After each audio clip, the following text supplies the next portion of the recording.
So welcome back, everyone. I hope you enjoyed your sessions at the lounge and the booths.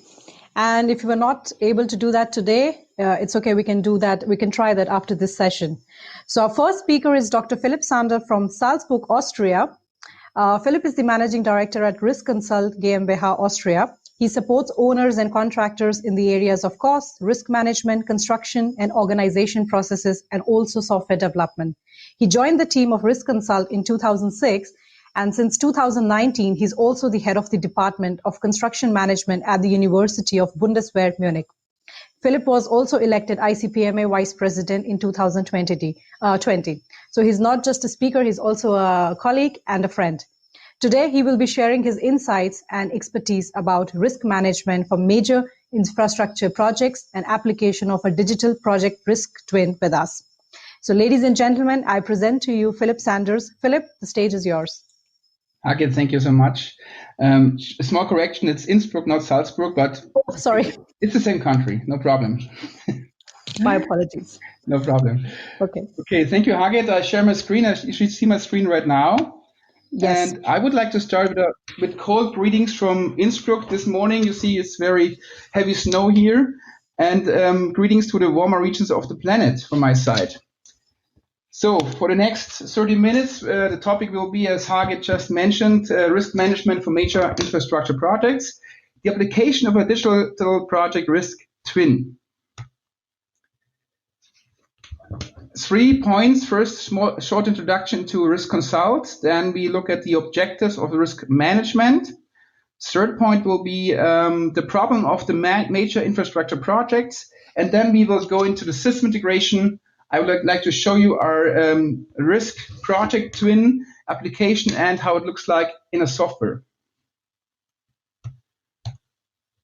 Yeah, to my person, Philipp Sander, I'm also, as Hagit mentioned, the head of the Department of Construction Management at the University of the Bundeswehr in Munich. And you see, these are our research fields here. And today we are going into the green area at the probabilistic risk analysis and the schedule analysis. The company is located in Innsbruck, Austria, and we are mainly providing service for major infrastructure projects worldwide. I will give you a few examples so you can see what I'm showing you today was also applied in those mega projects here, big base tunnels in the Alps, hydropower plants, airport planning and construction, water supply, etc. Our main field is subway construction. We did some work for the Vienna subway, New York City, Munich, San Francisco, Hamburg, etc. So those are all projects with the digital risk twin was applied. Yeah, let's look at the objectives of risk management. I will start with one slide. You see here on this slide 3 columns. The left one is risk management, in the middle the project cost control, and the right column is the budget planning. To start in the middle, project cost control is something every project needs, controlling their contracts. So you will have the main contracts here, the awarded contracts. You will always have the CO's change orders or the requests for change orders. So we have committed money and actuals. So what does the project cost control do? It controls the money against the budget on the right side. And it tells you always how much money is remaining according to the budget. And I think that is the key issue I want to discuss with you today, because as you know, and my experience is from many of those big projects, is that the budget is many times just a figure. So the figure can be given, or somebody actually created a figure in the ministry or some politician, we don't know. Sometimes really I've got projects, nobody knows where the figure is coming from. And in many cases, that figure is far away from reality, from the cost of such big projects. So one important part is missing here. And the question is, how good is the budget? How much cost potential of the project is covered by the budget? And this is answered by the risk management process on the left side. So we have actually 3 cost components here. This is one, the base cost. We got the risk and the escalation, which is the future inflation rate. And of course, because we want to have full transparency, this risk management cost prediction will come in a range, so including all the uncertainties. So if you look at the right side here, you see that distribution. On the horizontal axis, you got the cost of the project, and of course, there's a range. And this is now might be a result from an analysis. And what we can do now is we can now use the budget and see where the budget is located inside that curve. In our example, that white dot here shows the budget. And you see when I look at the area of the distribution, the dark blue area is the underrun area, which means these costs are actually covered by the budget. In our case, this is 80%. So we got here an 80% chance that the budget will actually be enough and we have will not be overrun. On the right side, that light blue area, we got that overrun area. So there's still a 20% chance that we will exceed the budget and will have more cost than actually given in the budget. So this is the basic approach risk management is doing, and this should be updated frequently inside the project. Let's move on to the third point. So the problem definition of major infrastructure projects. So what's different here? I will start with a very simple graph here. The thing is, when we got risks that actually occur, we got risk impact that leads to a schedule delay. And of course, you got all the time-related costs in that mega project that leads to a severe cost overruns. And this is the key problem we have. We have to identify those delays and link them to the cost. Let's look at the standard approach, deterministic. What we do have are on the left side, first cost component, the base cost. We do have a risk, and also by doing a risk assessment, workshops, for example. And now on the right side, we got the schedule. And here's the first problem. Their base cost, risk, and schedules are most time treated independently. So when we on the left side look at the base cost and risk, we're going to add them up and we get that project cost. And you see this is a deterministic figure. In our case, $1.435 million. This information comes without any uncertainty. The same on the right side, independent schedule analysis. We have one specific date when we think the project will be finished. In our case here, April 1st, 2022. And also here, there's no uncertain information. The next graph actually shows you a question. Would you wade across a river with an average depth of 1 meter? You see, that's exactly the question we're going to have to ask for also for our mega projects.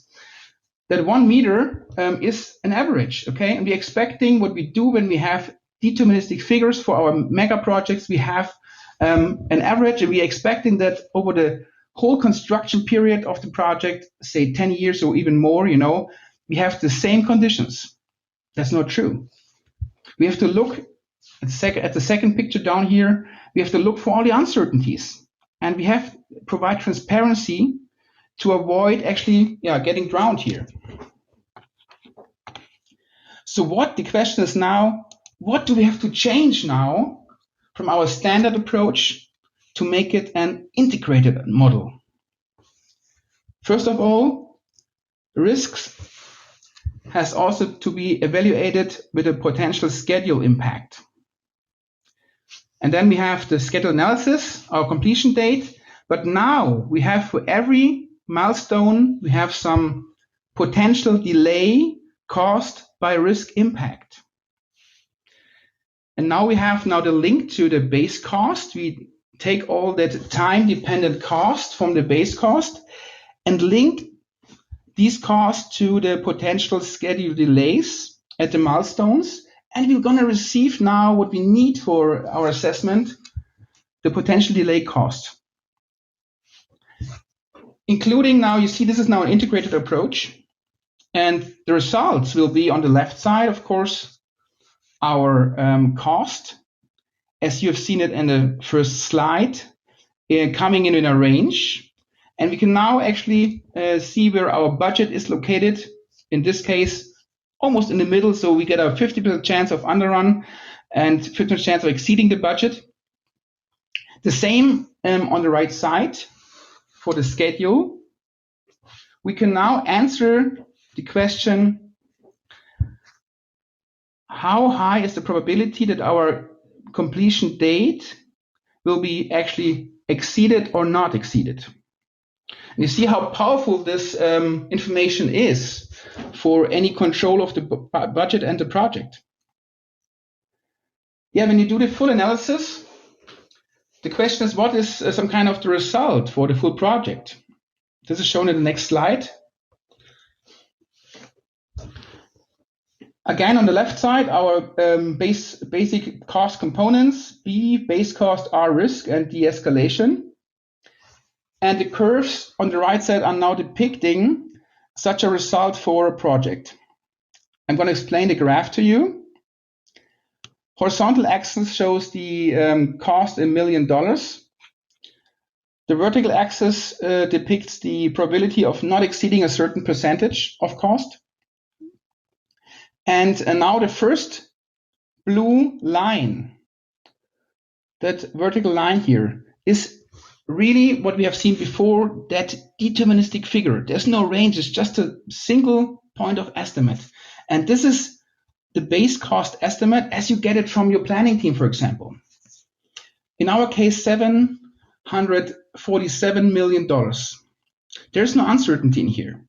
But now the blue curve depicts the uncertainty in the base cost without any risk right now. What's inside this blue curve? We got uncertainties, of course, in our quantities and our unit prices. So imagine the vertical line is some kind of a BIM model, for example. It gives you exact figures, exact quantities, but the uncertainty in this approach is depicted in this blue curve here. And now we can read it. So, for example, there's an 80% chance that $791 million will not be exceeded for our base cost. So if you look at that figure, we're going to cover with that figure 90% of the potential base cost. And 20% are actually above our figure. So we can now go ahead, and you see the next curve from the blue one to the red one. We're going to add our risks. And you see there's more skewness in that curve because it actually covers more uncertainty. The risks will bring in the uncertainty, of course. The next step will be from the red curve to the blue curve, to the green curve, sorry. And now we're going to add the escalation, the future inflation rate, to our project. And the green curve depicts now the total project cost. Interesting is maybe to see that there's also quite a big gap between the red and the green curve. Of course, that is true because we got very project with a long construction period, and this escalation problem is quite huge. If you got 10 years with 3 or 4% escalation, it adds a lot of money to your project. So at the end, we got 2 different ways to determine or to prove our budget.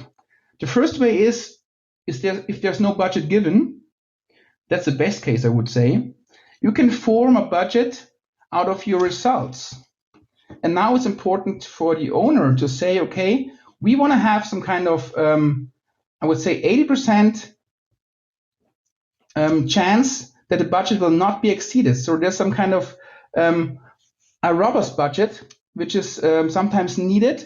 And you say, okay, if you go with 80%, you have to take $1.1 billion to your budget to make it robust and say, okay, this is an 80% chance of not exceeding our figure. This is the best case, as I said. The reality is, in most cases, a different one. So we have a given budget. In our case, this black vertical line here, and it depicts $1.005 billion. And now the question is, as we have seen before, how good is this budget if you compare it to the real project cost, including the uncertainties? And you can go down now here, and you see here both lines are crossing. And if you go to the left side, you see there's a 11% chance that our current budget will not be exceeded. But on the other hand, there's an 89% chance that the budget will be exceeded. And you see, this will be not a good budget. So it's a very low probability. The recommendation will be here. So add money to the budget, around 100 million. And you're going to have a very high probability of 80% that the budget will not be exceeded. So you see, you can play. It's very important for the owner to know this information about the budget and the real cost to make proper decisions.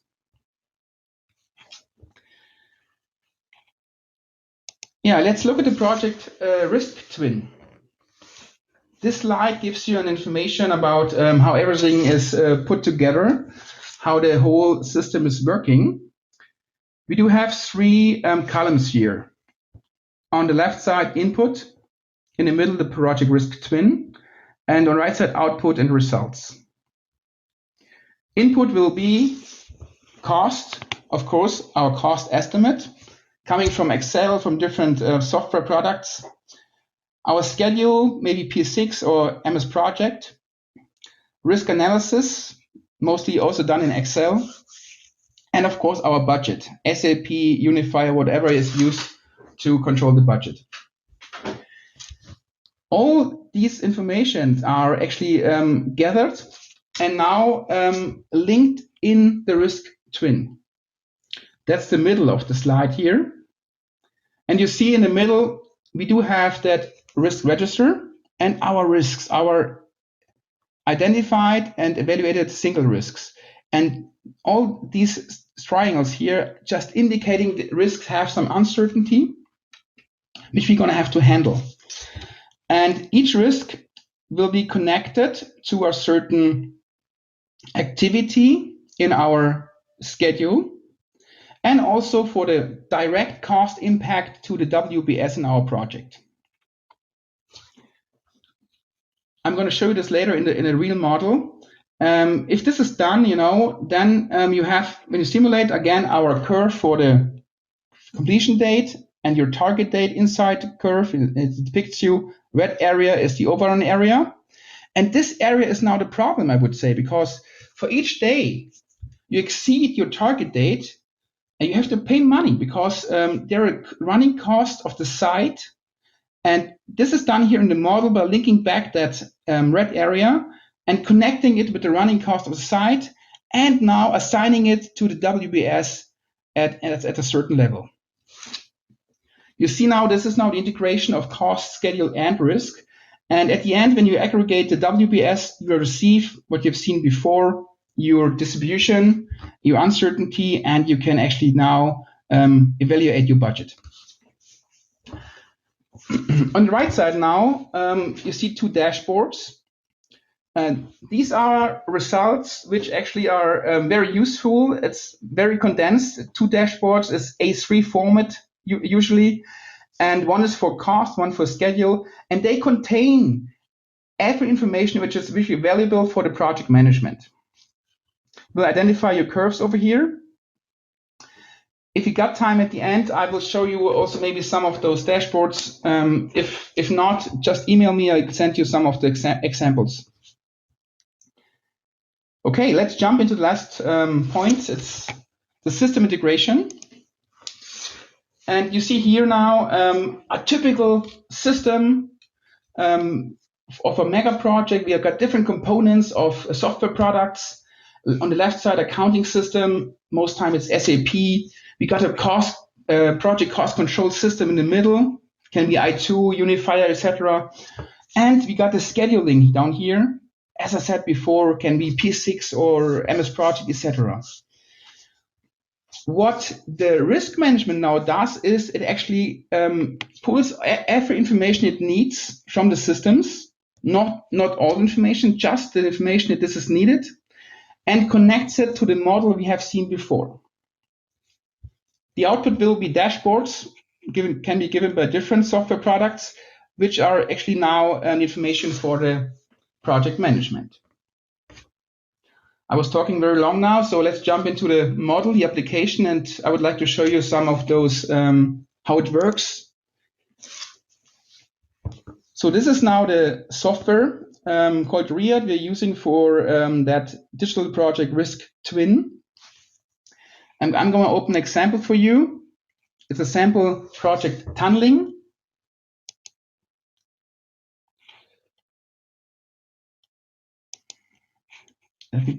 And you see here is the main interface, and on the left side you have the WBS. I'm gonna just show you all the items here inside and collapse it again to not confuse you. Important is what I actually highlight on the left side. You see the results on the right side. So our total project is now defined again. You have seen the curves before: base cost, risk, escalation, total project cost. If I open those elements, you see the uncertainty down here, P80 value, P50 value. You can read it straight from that blue curve here. Risk potential, escalation potential, and if I aggregate all those three cost components, you're going to receive the total project cost. You will find this information on any level of the WBS, like the construction contract, the tunneling works. You can get down to the TBM tunnel, for example. And now underneath this level, you have that cost elements, like the base cost elements in blue. And if you look at excavation and support, you will find also the calculation here. So quantities, 7,000 meters, tunneling advance, and then you see here the price is a 3-point estimate using a triangle function depicting the uncertainty. You can use different functions here too. And of course, you have the same information down here for the uncertainty in this element. Same for risk. Risk also has, as I said before, always a cost impact, orange, and a potential time impact on the schedule in blue. What's now the link, what we have seen before? So we gonna have inside that model also a base schedule. See it on the right side here, typical schedule with a milestone at the end. We got a critical path in red. This is just a base schedule, so there's no uncertainty in there, as you're used to. It's condensed because a large schedule with, say, 10,000 lines won't help for project management decisions. So we have to condense the schedule, keep all the important dependencies, activities, and milestones. And now this next step will be connect our risks to the base schedule. So let's grab a risk here, say advancing through fault zone, TBM, and say, okay, this might occur on this activity. I'm going to link it. And you see what happens here. The activity gets this colored extension here. And this will now depict there's a risk that might actually alter that activity. And if you look at the activity itself, you see there's a base timeline, and also now the risk, an owner risk for the TBM advancing through the fault zone. And now, of course, that activity is now a range, not a single figure for the duration. We got now a range because the risk is changing, or it might change the duration. If you have done this, all this for every risk now, you might receive a base and risk schedule. It might look like this. And you see now we have different extensions here, two colors, orange and green. And of course, you got the different responsibilities here, owner contractor risks inside. You can see who is contributing, how much delay to each activity, and also to the total project. What else do we see here? We have that milestone. And if you look at the milestone, of course, when I simulate the whole project here, let's do it, 10,000 iterations, you will receive a view on the critical path. And of course, there's more than one critical path now. because risk might change the path, might actually extend some durations, and a new activity might become critical. So every color depicts one path, and you see down here the probability of each path occurring. You have seen it before. Of course, our completion milestone down here will come in a range now, because there's a large uncertainty caused by the risks. So we have a range here with a date. And of course, what we do have too here, we have some kind of analysis for our completion date. And you see in our case down here, there's a 40% chance that it will come in right in time, 0 delay. All the negative values are actually the chance of coming in earlier. And all the positive values are the chances, about 60%, that it might have delay. And this is again the problem area here. We have to link these elements again with the cost and link it back to the WBS on the left side and make it an integrated model.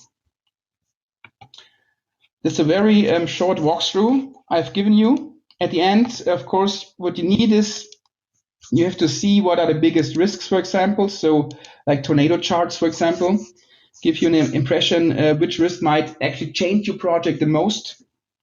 The same for the range diagrams, which risk have the biggest impact on your project with time and cost. And all in all, you can use such a digital twin, which is frequently updated for a proper analysis, and will give you to every time in the project the real cost. And you can compare it, as I said before, to the budget, and also see where you can actually implement measures and do some risk mitigation. Okay, these dashboards actually now summarize all the information. You have seen the curves. You have seen also the cash flows in here, that tornado charts and range diagrams, and also some kind of historical information about the change of the total project cost over the last periods, the last updates. The same is given for the time. So for the schedule, we have on the upper left corner, same curves, just here for the schedule impact. You have our base schedule uncertainty here, and the red curve shows now including the risk. So there's also quite a big range. And this is now the blue line is the target date we're looking for. And you see down here the same here, probability only 8% that will make it right in time. Same here, risks that might change the critical path down here. And usually those dashboards are enough for the project management to actually get a good overview over the current status of the project. And this is my last word. I thank you for listening. And if you got questions, contact me or meet me in the lounge, etc. Thank you, and back to Hargit. Thank you, Philip, for sharing your insights with me. Well, indeed, I agree with you. If we are well aware of the budget from the beginning of the project, we might be able to save some cost overruns, because this is something that we are dealing on a day-to-day basis. We have some questions in the round. I see some questions on the right side, but I would say we'll take them at the question and answers round at the end of all the sessions. I just wanted to ask you, you would be available at the end of the sessions, right? Yeah. Yes, right. Yeah. Or you would like to, or maybe we have some time, we can just take one question before you go. Would that be okay? Sure. For me, yeah. Okay, so the first question was, somebody said, so it's from Smith, Nicholas Smith. I guess it's Nick Smith. I think so, yeah. Yeah, the question is, I'm interested to know if the red risk areas have become bigger during the pandemic, and what might happen this year with risk assessment while the vaccines are being rolled out. Can you see the question as well? Yes, I see it. Yes, right. Yeah. Okay. Yeah. So, Nick, actually, the pandemic is some kind of game changer to the project. Of course, it's not expected. It wasn't actually evaluated in the risk analysis.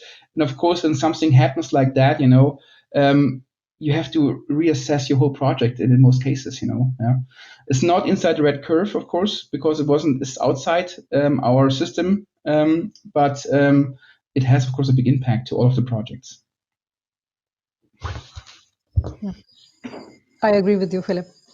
So this is something, it has struck us like an earthquake, I would say, but in a very bad way. So I hope we'll be prepared for it. And this is what the objective of the summit is, to come together and talk to each other and work out some things on our own.